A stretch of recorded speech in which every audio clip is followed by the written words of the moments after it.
안녕하세요, 성도 여러분. 살아계신 하나님의 평강을 전합니다. 오늘은 은혜의 조각들 10번째의 시간으로 로버트 클린턴 교수님의 고립의 축복이라는 책을 중심으로 여러분 혼자가 아닙니다. 마지막 시간을 꾸며보려고 합니다. 우리는 이 책을 통하여서 고립의 성경적인 정의와 그리고 고립에 대한 성도가 누릴 수 있는 유익에 대해서 말씀을 나누고 있습니다. 지금까지 논의로 보건대 우리는 크게 두 가지를 볼 수가 있었습니다. 첫 번째, 성경의 거의 모든 지도자들이 그리고 세상의 모든 지도자들 95% 이상이 고립을 경험하게 된다는 것인데요. 하나님은 성도의 고립을 끝까지 외면하지 않는다라는 것이었어요. 그리고 두 번째, 그 하나님은 성도의 고립 시기에 성도에게 필요한 모든 것들을 제공해 주신다라는 점이었습니다. 그리고 지난주에는 이러한 하나님과의 시간을 겪어야 된 후에 건강하게 이 고립의 시간을 겪게 되면 우리 모든 성도들은 세 가지 변화, 내적인 변화, 영적인 변화, 그리고 사역적인 변화를 갖게 된다라는 거지요. 그래서 고립 이전보다 고립 이후에 우리는 더 나은 성도, 더 나은 존재, 더 나은 지도자가 될 수 있다라는 유익에 대해서 말씀을 드렸습니다. 오늘은 지난주에 광고 드린 대로 그렇다면 우리가 어떻게 하면 이 고립의 시간을 준비할 수 있는지에 대해서 말씀을 나눠보려고 합니다. 왜냐하면 지난 3달 동안 우리는 팬데믹의 상황 가운데 노출되어 있습니다. 앞으로 또 어떻게 될지를 모르겠어요. 그래서 우리 스스로가 생각하기에 나는 지금 고립의 시간을 겪고 있어 라고 하는 성도도 많으실 테고요. 앞으로도 또 그런 고립의 시간을 겪게 되는 분들도 많으실 겁니다. 그러나 성경적인 정의에 의하면 그 정의에 의하면 이 고립은 결코 저주나 나쁜 것만은 아니라는 거지요.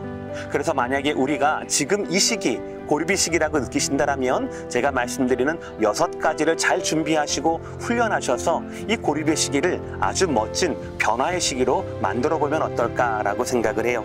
첫 번째는 정직하라입니다. 이 정직이라고 하는 것은 하나님 앞에 내 마음속의 모든 것들, 불타는 질문 이런 모든 것들을 쏟아내는 감정적인 것을 다 알리는 것을 말하는 겁니다. 그리고 난 후 하나님뿐만 아니라 신뢰할 만한 사람이 있다라면, 가능한 사람이 있다라면 그분께도 우리 모든 감정의 것들을 나눠라 라는 것이 바로 정직이라는 거예요. 저를 포함한 많은 한국 분들은 이 감정을 나누는 것에 굉장히 서툽니다. 특히 분노나 슬픔 같은 굉장히 부정적인 감정에 대한 표현을 어려워해요. 아마도 이러한 감정을 드러내는 것이 내 인격의 미숙함이나 내 단점을 드러낸다라고 생각해서 있는지 모릅니다. 그러나 여러분 기억하십시오. 우리를 하나님은 특별한 존재를 만드셨습니다. 그 하나님께서 만드신 존재 가운데 우리의 감정도 한 부분이라고 하는 것을 여러분 기억하시길 바랍니다. 우리를 만드신 하나님 앞에 우리의 피조의 일부분인 감정을 아뢰는 것은 어찌 보면 자연스럽고 어찌 보면 정상적인 그런 부분이라고 할 수가 있겠죠. 클린턴 교수님은 우리의 감정을 하나님 앞에 정직하게 아뢰는 그 방법을 이렇게 조언합니다. 매일 시간을 내어서 10분씩 시편을 소리내어 읽으라는 거예요. 소리내어서 시편을 읽고 난 다음에 그 다음 마음 가운데 생기는 그 감정들을 기록하라라는 거예요. 정말 좋은 방법이에요. 왜냐하면 성경 중에서요, 시편은 논리나 교훈을 목적으로 하는 책이 아닙니다. 시편은 시편 기자의 감정을 통하여서 하나님을 향한 우리의 감정, 하나님을 향한 우리의 정직함을 드러내는 은혜의 방편이 바로 시편의 목적이거든요. 또 시편엔 시편 기자의 다양한 현실의 감정이 가감없이 드러나 있습니다. 또 그에 대한 하나님의 대답도 있어요. 그러므로 우리가 시편 기자처럼 시편을 소리내어 읽으면서 우리가 시편 기자가 되고 그렇게 하는 것도 하나님 앞에 정직할 수 있는, 감정적으로 정직할 수 있는 아주 좋은 방법이 될 수 있다는 거예요. 여러분도 한번 해보시면 좋을 것 같습니다. 두 번째, 기억하라라는 거예요. 여러분의 과거에 대해서 정직하게 보고 기억하는 것은요, 고립의 시기를 아주 의미 있게 만듭니다. 당신의 이전 사역을 기록해보는 것이 그 시작일 거고요. 내가 언제 구원받았는지, 내가 하나님 앞에서 어떻게 사역하고 어떻게 행동했는지, 그리고 어떤 사역할 때 내가 가장 즐거웠는지, 또 어떤 것이 나를 고통스럽게 했는지를 기록을 해보는 거죠. 그러면서 기억해내는 겁니다. 이렇게 해서 내 과거의 아픔과 실수, 그것을 되풀이하지 않기 위해 기억해내는 것, 이것이 굉장히 중요한 것이다라는 것이죠. 세 번째는 희망을 가지라라는 거예요. 여러분, 봄, 여름, 가을, 겨울 중에서 겨울이 1년의 끝입니다. 그러나 겨울이 계절의 끝은 아니지요. 왜냐하면 생명의 봄이 오기 때문에 그렇습니다. 우리의 고립에도 이와 같이 반드시 봄날을 알리는 생명의 회복이 찾아온다라는 사실이에요. 그리고 우리는 거기에 하나님의 섭리가 있음을 고백하는 그리스도인이지요. 이러한 고백은 우리가 겪는 고립이 하나님의 손 아래 있고 특별한 목적이 있다라고 하는 것을 믿게 만듭니다. 이러한 믿음으로 우리의 감정에 정직하고 과거를 정리하다 보면 하나님이 앞으로 이끄실 손길이 보이게 돼요. 그래서 우리의 회복, 미래에 대한 전망과 더불어서 특별한 하나님과의 성찰을 정리할 수 있게 된다는 거죠. 그리고 네 번째, 멘토를 모셔라라가 됩니다. 외로울 때 곁을 지키는 친구가 진짜 친구라고 이야기를 합니다. 이런 진짜 친구 3명만 가져도 성공한 인생이다라고 흔히들 말하고 있지 않습니까? 이렇듯 우리가 외로울 때, 고립을 경험할 때 우리는 진정한 멘토를 발견할 수 있게 됩니다. 숫자는 중요하지 않습니다. 진심으로 나를 믿어주고 그리고 소통해 갈 수 있는 그 멘토를 정기적으로 만나는 것만으로 내게는 엄청난 내적 발전의 시작이 될 수 있다는 거죠. 제 경험상으로는 이 멘토라고 하는 것이 학식이 풍부한 분이거나 나보다 훨씬 뛰어난 인격을 가진 어른이나 그런 사람일 필요는 없는 것 같습니다. 좋은 책이 멘토가 될 수 있고요. 성경 안에 신앙적인 위인이 나의 멘토가 될 수 있습니다. 저는 개인적으로 고립의 때에 일부러 구약 성경을 많이 읽고 묵상합니다. 그 가운데 있는 아브라함의 다층적인 면, 다윗의 다층적인 면, 그런 인간적인 약점, 저와 공통되는 인간적인 약점을 발견하고 오히려 그 약점이 제게는 큰 가르침을 가져다 주는 것을 보게 되었습니다. 이렇게 여러분의 고립의 때에 여러분의 인생만 볼 것이 아니라 하나님이 인도하셨던 다른 사람의 이야기들을 보는 것이 굉장히 큰 도움이 된다는 거죠. 다섯 번째, 하나님의 음성에 귀를 기울이라 입니다. 만약 여러분이 고립의 시간을 가지고 있다라면 여러분을 가장 괴롭히는 생각은 아마도 하나님이 나를 버리셨다라는 생각일 겁니다. 다시는 내가 하나님 앞에 예배할 수 없고 다시는 영적 기쁨을 누릴 수가 없을 것이다 라고 하는 이 생각이 나를 가장 외롭게 하고 괴롭게 할 것입니다. 분명한 것은 이 생각은 성령이 주는 생각은 아닙니다.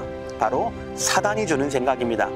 로마서 8장 마지막에 보시면 예수 안에 있는 우리에게 하나님의 사랑에서 끊을 수 있는 것은 세상에 그 누구도 그 어떠한 것도 없다라고 이야기하고 있어요. 바로 이때 필요한 것이 바로 뭐냐면 그 외로운 어두움 가운데도 하나님의 음성을 들을 수 있는 훈련이 되는 겁니다. 이거 쉽게 말하면 이렇습니다. 말씀 중심의 기도가입니다. 먼저는 묵상한 말씀을 선택합니다. 그리고 수차례 그것을 소리내어 읽습니다. 그리고 단어 한마디 한마디마다 성령의 조명을 기다리면 되는 겁니다. 그렇게 묵상합니다. 그런데 이렇게 주의할 것이 있어요. 여기에서 이렇게 한없이 묵상을 하다 보면 어느새 집중력이 흐트러지고 내 생각이 망상으로 이렇게 흘러갈 때를 우리가 경험을 하게 됩니다. 그러니 통상 10분이면 10분, 15분이면 15분 이렇게 시간을 정해놓고 그 시간 동안 성령 하나님의 내적 음성과 조명을 기다리는 거예요. 그래서 성령 하나님께서 그 시간 동안 말씀을 통하여서 단어를 통하여서 아니면 어떤 찬양의 한 마디를 통하여서 내게 조명해 주시고 비춰주시는 것, 그것을 우리가 하나님의 음성으로 해석을 하고 받아들이고 기뻐하면 된다는 거예요. 이러한 훈련을 매일매일 하게 됩니다.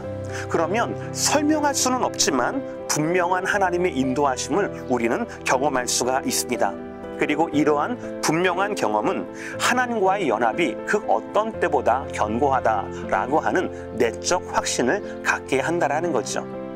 마지막 여섯 번째는 우리는 고립을 포용해야 한다라는 거예요. 결론적이고 그리고 또 지금까지의 모든 내용을 포괄하는 말씀입니다. 우리는 고립의 시간을 하나님이 인도하신다라고 믿으며 하나님이 이 고립의 시간을 끝내신다라는 것을 확신해야 합니다. 그래서 우리는 고통스럽지만 하나님께서 주권적으로 나를 고립의 시간에서 옮기시기까지를 인내하기를, 그때까지 기다리기를 우리는 결단해야 합니다. 그동안 우리의 대부분의 기도는 하나님 언제입니까?가 될 거예요. 그리고 하나님 왜 나입니까?가 될 겁니다. 그러나 그때야말로 우리가 하나님과 가장 가까운 시기라는 것을 우리는 또 알아야 하고 인정해야 합니다. 그리고 하나님이 이 시기를 통하여서 나를 지도자로 변화시킨다라고 하는 것을 우리는 기억하고 기대해야 할 것입니다.